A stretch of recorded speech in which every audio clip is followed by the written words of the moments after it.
Bismillahirrahmanirrahim. Saudara-saudara, hari ini kami bergabung, Partai Demokrat bergabung. Sebenarnya bangsa Indonesia juga bergabung.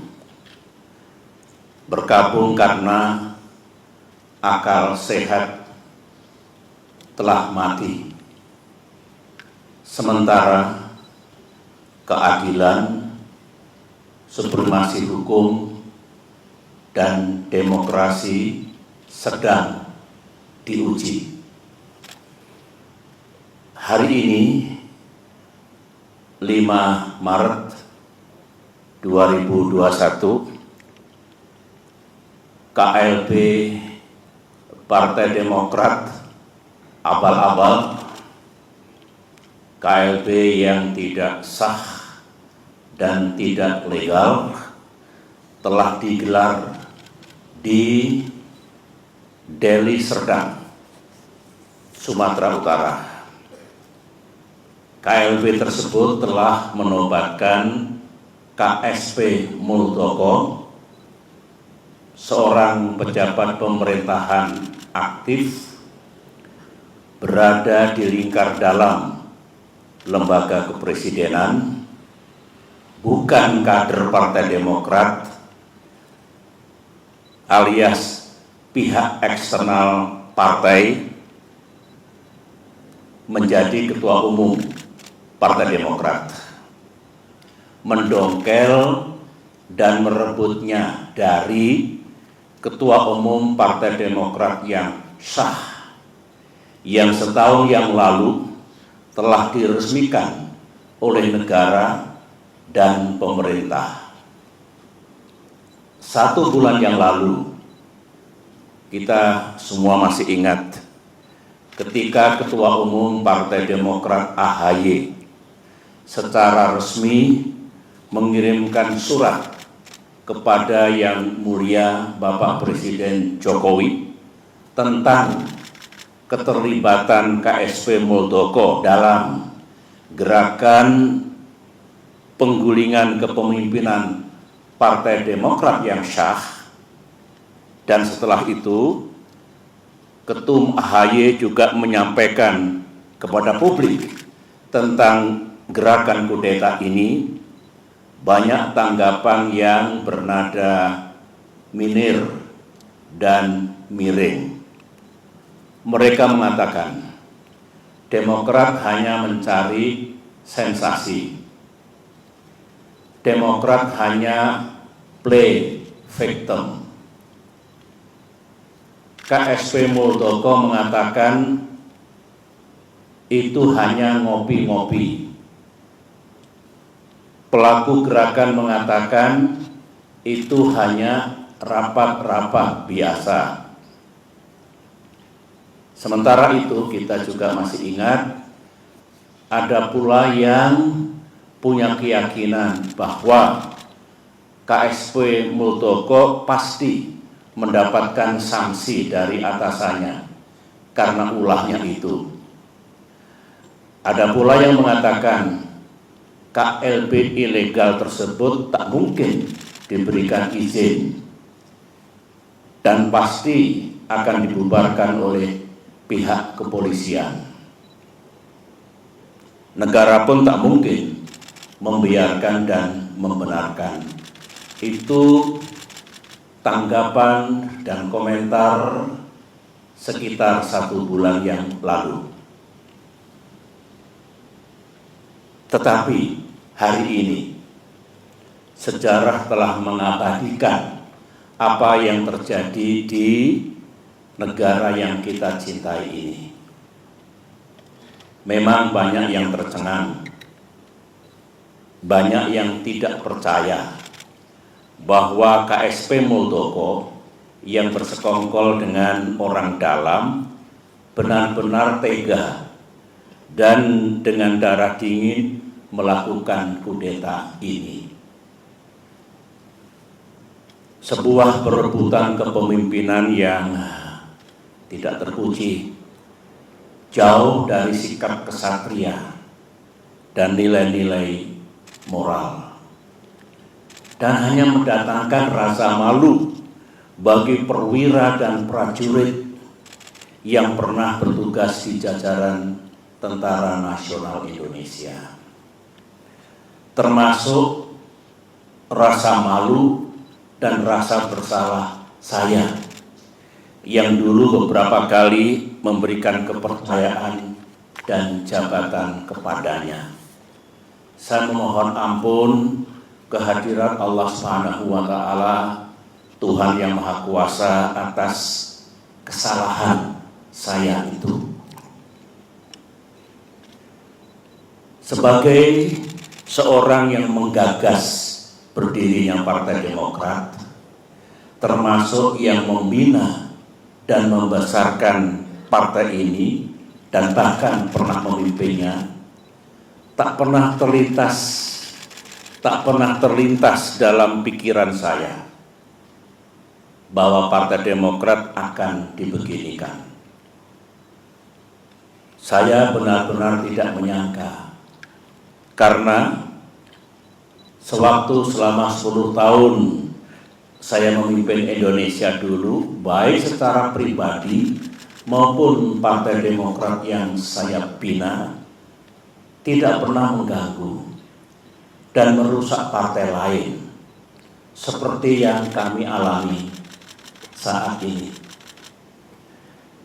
Saudara-saudara, saya tahu bahwa Ketua Umum Partai Demokrat AHY yang terus-menerus memimpin upaya untuk mempertahankan kedaulatan partai telah mengeluarkan berbagai pernyataan. Namun malam ini, dalam kapasitas saya sebagai Ketua Majelis Tinggi Partai Demokrat, sebuah lembaga tertinggi dalam kepengurusan Partai Demokrat, saya perlu menyampaikan pernyataan dan penjelasan secara resmi guna merespons KLB Deli Serdang hari ini. Mengapa saya harus mengeluarkan pernyataan pada malam hari ini? Karena sesuai dengan AD dan ART Partai Demokrat tahun 2020 yang telah disahkan oleh negara dan pemerintah melalui Kemenkumham, Kongres Luar Biasa atau KLB sebenarnya lebih menjadi domain Majelis Tinggi Partai, bukan domain ataupun kewenangan Ketua Umum Partai Demokrat. AD dan ART sesuai dengan undang-undang partai politik yang berlaku saat ini adalah peraturan dasar bagi kehidupan partai politik. Sama halnya dengan undang-undang dasar atau konstitusi yang berlaku bagi negara, yang baik itu undang-undang dasar maupun anggaran dasar mengikat secara hukum. Karenanya, segala kegiatan partai yang tidak sesuai dan bertentangan dengan AD dan ART adalah tindakan yang ilegal atau melawan hukum. Mari kita lihat, apakah KLB Deli Serdang tersebut legal atau sah secara hukum. Menurut AD dan ART Partai Demokrat, pasal 81 ayat 4 disebutkan bahwa Kongres Luar Biasa dapat diadakan atas permintaan A. Majelis Tinggi Partai, atau B. sekurang-kurangnya 2/3 dari jumlah Dewan Pimpinan Daerah dan 1/2 dari jumlah Dewan Pimpinan Cabang serta disetujui oleh Ketua Majelis Tinggi Partai. Mari kita uji sekarang, apakah KLB Deli Serdang ini sah secara hukum. Ingat, negara Indonesia adalah negara hukum. Pasal 1 Undang-Undang Dasar 1945. Majelis Tinggi Partai yang saya pimpin dan kini berjumlah 16 orang tidak pernah mengusulkan kongres luar biasa. Jadi syarat pertama sudah gugur. Dewan Pimpinan Daerah yang mengusulkan KLB minimal 2/3 dari 34 Dewan Pimpinan Daerah. Kenyataannya tidak satu pun yang mengusulkan, berarti 0. Jadi tidak memenuhi syarat yang kedua. Dewan Pimpinan Cabang yang mengusulkan KLB minimal 1/2 dari 514 DPC. Kenyataannya hanya 34 DPC yang mengusulkan, berarti hanya 7% dari seharusnya minimal 50%. Jadi tidak memenuhi syarat yang ketiga. Usulan DPC dan usulan DPD dan DPC harus mendapatkan persetujuan Ketua Majelis Tinggi Partai, dan saya sebagai Ketua Majelis Tinggi Partai tidak pernah memberikan persetujuan atas pelaksanaan KLB ini. Jadi syarat keempat pun tidak dipenuhi. Kesimpulan besarnya adalah semua persyaratan untuk diselenggarakannya KLB ini gagal dipenuhi atau tidak dipenuhi, sehingga KLB ini benar-benar tidak sah dan ilegal. Saya dengar ada akal-akalan dari pihak KSP Muldoko dan para pelaku kudeta bahwa sebelum mengangkat KSP Muldoko menjadi Ketua Umum Partai Demokrat ilegal, AD dan ART yang sah diubah dan diganti dengan AD dan ART versi KLB Deli Serdang, sehingga penobatan KSP Muldoko dianggap sah. Pertanyaannya, apa bisa begitu? Mari kita lihat bersama. Untuk mengubah AD dan ART, forumnya harus sah. Baik kongres ataupun kongres luar biasa yang hendak mengubah AD dan ART juga harus sah. Forum KLB Deli Serdang jelas tidak sah dan ilegal, sebagaimana yang telah saya jelaskan tadi. Sehingga AD dan ART KLB Deli Serdang menjadi tidak sah. Untuk diketahui, AD dan ART hasil kongres atau KLB yang sah pun harus mendapatkan pengesahan dari negara dan pemerintah melalui Kemenkumham. Jadi, kalau KSP Muldoko melalui telepon menanyakan keabsahan AD dan ART dan merasa cukup puas atau mengira bahwa AD dan ART KLB Deli Serdang itu sah, KSP Muldoko salah besar.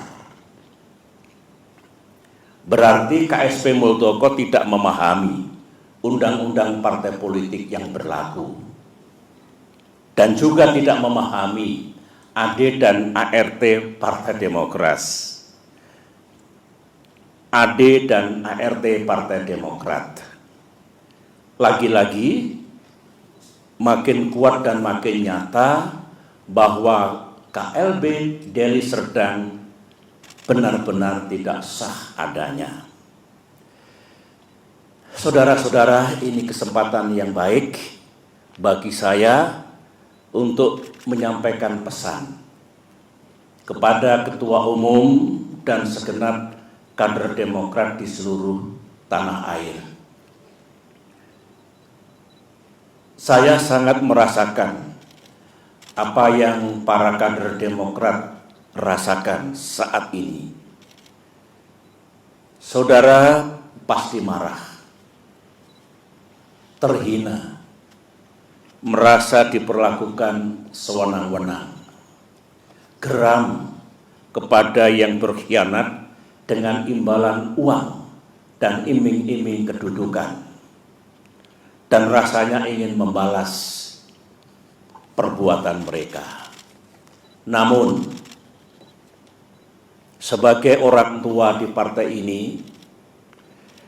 saya tetap meminta saudara bersabar, namun gigih berikhtiar untuk mendapatkan keadilan yang sejati.